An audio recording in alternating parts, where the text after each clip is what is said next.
ప్రశ్నోత్తరాల ద్వారా హిందూ ధర్మంలో ఈనాటి ప్రశ్న ఈ సంస్కార ఉద్యమాల్లో అంటే హిందూ ధర్మం నిలబెట్టడానికి సంస్కార ఉద్యమాలు జరిగిన ఉద్యమాలకి దీనికి సంబంధం ఉందా అంటే ఉంది అని చెప్పుకున్నాం కదా.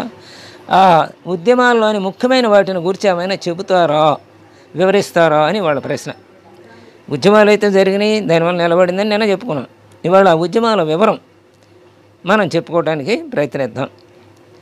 మన ధర్మంలో ధార్మిక సంస్కారాలలో మొదటిది అత్యంత ప్రాచీనమైనది మన ఉపనిషత్ కాలంలో ఋషుల నుండే ప్రారంభమైందన్నమాట.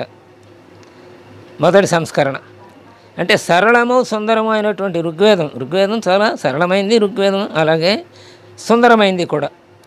ఇందులో ఈ ఋగ్వేద ధర్మంలో బ్రాహ్మణముల కాలం అంటారు. బ్రాహ్మణముల కాలం, ఆ కాలం యాగాదులు అనే పద్మవ్యూహంగా ఈ యాగాదుల్ని ఓ పద్మవ్యూహంగా మారింది. పద్మవ్యూహంగా మారటం అంటే గజిబిజి అయిందనమాట. పద్మవ్యూహాన్ని అందరూ ఛేదించలేరు కదా. అంటే యజ్ఞయాగాదులు బాగా విస్తరించడం వలన మరి అందరికీ ఏదైనా సరే అతి సర్వత్ర విద్యార్థి కదా. అలాగే మన ఋషులు అప్పుడు ఏం చేశారంటే వీటిలోని అనావశ్యకమైనటువంటి వాటిని పనికి మాలిన విషయాల్ని పీకిపారేశారు. ఏం ఊరుకోలే ఋషులు. అలాగే ఆత్మధ్యానము, ఆత్మజ్ఞానము వీటి గురించి బోధించి మళ్ళీ ఆత్మజ్ఞానాన్ని ధ్యానాన్ని రెండింటిని బోధించి మళ్ళీ మన ధర్మాన్ని కాపాడారనమాట. యజ్ఞయాగాదులు మరీ విపరీతంగా పెరిగిపోవటం సమయంలో ఈ ఆత్మజ్ఞానాన్ని తర్వాత ధ్యానాన్ని పెంచి పోషించి ఈ ధర్మాన్ని కాపాడారనమాట. అంటే కేవలం యజ్ఞాల వల్లనే మనకి లాభం ఉంటుందనే స్థితి మన హిందూ ధర్మంలో పెరిగిపోయింది. దాన్ని సమన్వయం చేయడం కోసం మళ్ళీ ఆత్మజ్ఞానము, ధ్యానము ఈ రెండింటిని ఆత్మధ్యానాన్ని బాగా ప్రోత్సహించారు ఋషులు. ఆ రకంగా కాపాడారన్నమాట హిందూ ధర్మాన్ని. రెండవది ఉద్యమం ఏమిటంటే గీతాచార్యుడైనటువంటి శ్రీకృష్ణ భగవానుడు చేసిన ఉద్యమం. ఏం చేశాడు ఆయన?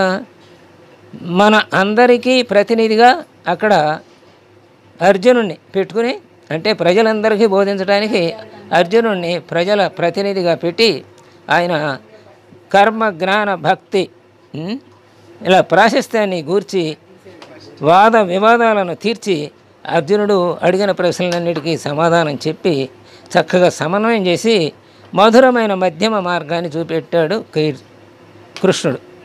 అలాంటి కీర్తి ఆయన దక్కించుకున్నాడు. ఆ భగవద్గీత ద్వారా అంతటి కీర్తి సంపాదించాడు ఆయన. ఆ రకంగా మన హిందూ ధర్మం మళ్ళీ నిలబడిందనమాట. ప్రతి వ్యక్తి తన కర్తవ్యాన్ని శ్రద్ధగా ఆచరించి సమాజాన్ని సేవించాలనేది శ్రీకృష్ణుని యొక్క ముఖ్యమైన బోధ. సతతం అంటే ఎల్లప్పుడూ కర్మ నిరతుడై, అంటే కర్మయందు ఆసక్తి గలవాడై ఉండాలి. అతని జీవితమే అతని ఉపదేశాలకు తార్కాణంగా ఉండాలి, అంటే ఉదాహరణగా ఉండాలి. మన జీవితమే మిగతా వాళ్ళకు ఉదాహరణ అవ్వాలి. హిందూ ధర్మాన్ని చక్కగా ఆచరిస్తూ మనమే మన జీవితాన్నే ఆదర్శమయంగా చేసి వాళ్ళకి చూపాలన్నమాట జీవితం ద్వారా. అంటే కర్మయోగులు అవ్వాలి. మనం కర్మయోగులమైతే అప్పుడు మనల్ని చూసి వాళ్ళు ఆచరిస్తారు.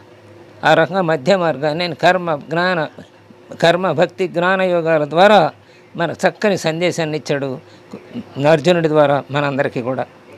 అలా రెండవ ఉద్యమం జరిగింది హిందూ ధర్మం నిలబెట్టడం కోసం. ఇక మూడవది మహావీరుడు బుద్ధుడు, వీళ్ళిద్దరూ. ఇది ఒక ఉద్యమం, మూడో ఉద్యమం వీళ్ళు ప్రారంభించారు. అంటే శుష్కవాదాలని ధార్మిక జీవితం నుండి పీకి పారేశారు. అంటే అనవసరమైన వాదనలు చేయటం అన్నమాట. ఇప్పుడే సుఖశాంతులు పొందటం ఆవశ్యకమని నొక్కి చెప్పి సామాన్యులు కూడా అర్థం చేసుకోగలిగే సరళ సుందర నైతిక తత్వాలను ఆధ్యాత్మిక సాధనలను బోధించారు వీళ్ళు. అంటే ఇక్కడే మనం సుఖం అనుభవించాలి, శాంతిని అనుభవించాలి. అంటే మరి ఎక్కడో పరలోకంలో ఉంటే పరలోకంలో మనకు వస్తుంది కాబట్టి ఇప్పుడు ఇవన్నీ త్యాగం చేయమని కాదు, ఇప్పుడు కూడా మీరు సుఖాన్ని అనుభవిస్తూ అలాగే అనవసరమైన వాటిని వెళ్లకుండా శాంతిని పొందండి అని వాడు చెప్పారన్నమాట. ఇక్కడే ఇప్పుడే సుఖశాంతులను పొందటం ఆవశ్యకమని చెప్పారు మహావీరుడును బుద్ధుడు, అంటే జైన మతం బౌద్ధ మతం వాళ్ళు. కాబట్టి ఆధ్యాత్మిక సాధనల్ని అలా పొందటానికి కావాల్సిన ఆధ్యాత్మిక సాధనలు వాళ్ళు బోధించారు. అయితే తర్వాత ఏమైందంటే కాలక్రమంలో దేనికైనా కొన్ని లొసుగులు ఏర్పడతాయి. ఈ యవ్వనంలో మంచి బలంగా ఉన్నటువంటి శరీరానికి వృద్ధాప్యంలో రోగాలు ఎట్టా వస్తాయో అలాగే ఏ సంస్థకైనా సరే కొన్ని లోటుపాట్లు బాగా ఉధృతంగా ఎదిగిన తర్వాత మళ్ళీ కొన్నాళ్ళు అది సాగిన తర్వాత అలా మళ్ళీ రుగ్మతలు కొన్ని ప్రవేశిస్తాయి. ఒక వ్యక్తికి కానీ, ఒక కుటుంబానికి కానీ, ఒక సంస్థకు కానీ ఇది సహజం. ఆ రుగ్మతలన్నీ తొలగించుకుంటూ వెళ్ళాలన్నమాట. కాలక్రమంలో ఏమైంది, బౌద్ధానికి జైనానికి వీరి ఉపదేశాలకి అపార్థం ఏర్పడింది. అపార్థం చేసుకున్నారన్నమాట ప్రజలు. సనాతన వైదిక ధర్మాన్నే నిరాకరించే సమయం వచ్చేసింది. అంటే సనాతన వైదిక ధర్మాన్ని ఇందులో ఉన్నవాళ్ళు చేశారన్నమాట. ఇది నిరాకరించే సమయం వచ్చేసింది. మళ్ళీ అప్పుడు శంకరాచార్యులు గారు వచ్చారు. ఇది 4వ ఉద్యమం అన్నమాట. ఈ 4వ ఉద్యమంలో శంకరాచార్యులు వచ్చి వైదిక ధర్మ సారాన్ని మళ్ళీ పునరుజ్జీవితం చేసి అయినటువంటి మహాపురుషుడు శంకరాచార్యులు. అంటే ముందు బ్రాహ్మణముల కాలంలో ఋషులే వేద సమయం ఆ యజ్ఞయాగాదులు ఎక్కువైపోతే వాటిని తగ్గించి ఆత్మజ్ఞానాన్ని ఆత్మధ్యానాన్ని పెట్టి సరిచేశారు. ఆ తర్వాత కృష్ణుడు భగవద్గీత ద్వారా కర్మభక్తి జ్ఞాన యోగాల ద్వారా మళ్ళీ హిందూ ధర్మాన్ని పునరుద్ధరించారు. అలాగే మహావీర బుద్ధులు సుఖశాంతులను ఇక్కడే పొందాలి అనే సందేశాన్ని ఇచ్చి ప్రజల్లో దాన్ని వ్యాప్తి చేశారు. అది తర్వాత అనర్థాలకు దారితీస్తే అప్పుడు శంకరాచార్యులు వచ్చి మళ్ళీ ఆయన హిందూ ధర్మాన్ని పునరుద్ధరించాడు. ఇక తర్వాత మహమ్మదీయులు అవిరామంగా దండయాత్రలు చేశారు మన మీద. సనాతన ధర్మ సౌధం విరిగి పడిపోతుంది అన్న సమయంలో అప్పుడు ఇంకేమీ లేదు, ఢిల్లీశ్వరవో జగదీశ్వరవో, అంటే ఢిల్లీలో ప్రభు అప్పుడు ఎవరు ఉండేవాళ్ళు అంటే ముసల్మాన్లు ఉండేవాళ్ళు. ఆ ముసల్మాన్లు ఉంటే ఆ ఢిల్లీ ప్రభు ఎవరో ఆయన ఈశ్వరుడని కవులు పండితులు కూడా పొగిడేసి వాళ్ళ పబ్బాన్ని వాళ్ళు గడుపుకున్న స్థితి అన్నమాట. 350 సంవత్సరాలు మనకి హిందూ చక్రవర్తి అంటూ లేడు. హిందూ రాజులు ఉన్నారు సామంతులుగా, వాళ్ళు ముస్లింలకు కప్పం కడుతూ బ్రతికారన్నమాట 350 సంవత్సరాలు. ఆ సమయంలో అప్పుడు శివాజీ వచ్చాడు. శివాజీ హిందూ సామ్రాజ్యాన్ని నిలిమించాడు. నవాబులు కూడా వచ్చి ఆయన కప్పాలు కట్టారు కొంతమంది. అది సమయం ఒకటి.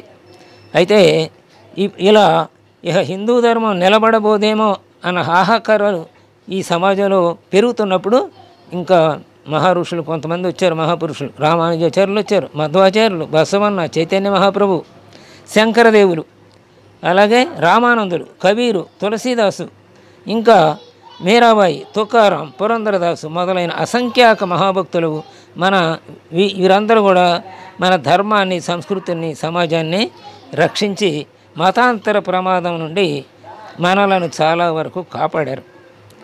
ఇక ఇది 5వ ఉద్యమం అన్నమాట. ఆ తర్వాత 19వ శతాబ్దంలో భారతదేశం ఆంగ్లేయులకు లోబడినప్పుడు తత్ఫలితంగా పాశ్చాత్య సంస్కృతి, క్రైస్తవ మత దౌర్జన్యం నుండి సనాతన ధర్మం పడిపోతుందన్నమాట. అప్పుడు 6వ ఉద్యమం ప్రారంభమైంది. రాజా రామ్మోహన్ రాయ్, దయానంద సరస్వతి, మహదేవ గోవింద రానడే, అనిబిసెంటు, రామకృష్ణ పరమహంస, వివేకానంద స్వామి మొదలైన మహాపురుషుల వలన సనాతన ధర్మం తిరిగి కోల్పోయిన శక్తిని పొందింది. అంతేకాకుండా తన ఆక్రమణకారుల మీదనే ఆక్రమణ చేసే శక్తిని సంపాదించుకుంది మన ధర్మం. ఈ శతాబ్దంలో ఈ ఉద్యమం మళ్ళీ గాంధీజీ, రమణ మహర్షి, శ్రీ అరవిందులు మొదలైన వారి వలన అనేక ఇతర సంస్థల మూలకంగా కూడా మరింత ముందుకు పోతూ ఉంది. ఇప్పుడు ఈ సంస్కరణలు, అలాగే ఈ సంస్థని, హిందూ ధర్మాన్ని కాపాడుకునేటువంటి ఈ వ్యవస్థ నిరంతరం ఏదో రూపంలో ఈ దేశంలో, భారతదేశంలో కొనసాగుతూనే ఉందన్నమాట. ఇలా ఈ 6 ఉద్యమాలు హిందూ ధర్మాన్ని లో ఉన్నటువంటి లోటుపాట్లను సరిచేసుకుంటూ హిందూ ధర్మ పునర్వైభవం కోసం, అలాగే హిందూ ధర్మం అలా నిరంతరం కొనసాగటం కోసం అది ఈ ఉద్యమాలన్నీ ఉపయోగించినాయి. ఇంకా తర్వాత కూడా ఈ హిందూ ధర్మం మన దేశంలోనే కాకుండా ఇతర దేశాల్లో కూడా భయం చేత, దండన చేత కాకుండా హృదయంలో మార్పు వలన వాళ్ళంతటా వాళ్ళే క్రైస్తవంలోను ఇస్లాంలోను శాంతి లేదు, అశాంతి తప్పితే ఇంకొక వర్గం మీద ద్వేషాన్ని తప్పితే వాళ్ళు ప్రచారం చేసేది ఏమీ లేదని తెలుసుకున్న మనుషులు వాస్తవంగా పుట్టుక చేత క్రైస్తవులు చాలామంది వాళ్ళ ఇతర దేశాల్లో హిందూ ధర్మాన్ని ఆఫ్రికా దేశాల్లో అంటే నీగ్రోలు ఉన్న దేశాల్లోనూ, ఇటు రష్యాలోను, అటు ఐరోపా ఖండంలోని అన్ని దేశాల్లో కూడా ఇవాళ హిందూ ధర్మం పునర్వైభవాన్ని సంతరించుకుంటూ ఉన్నది. స్వస్తి.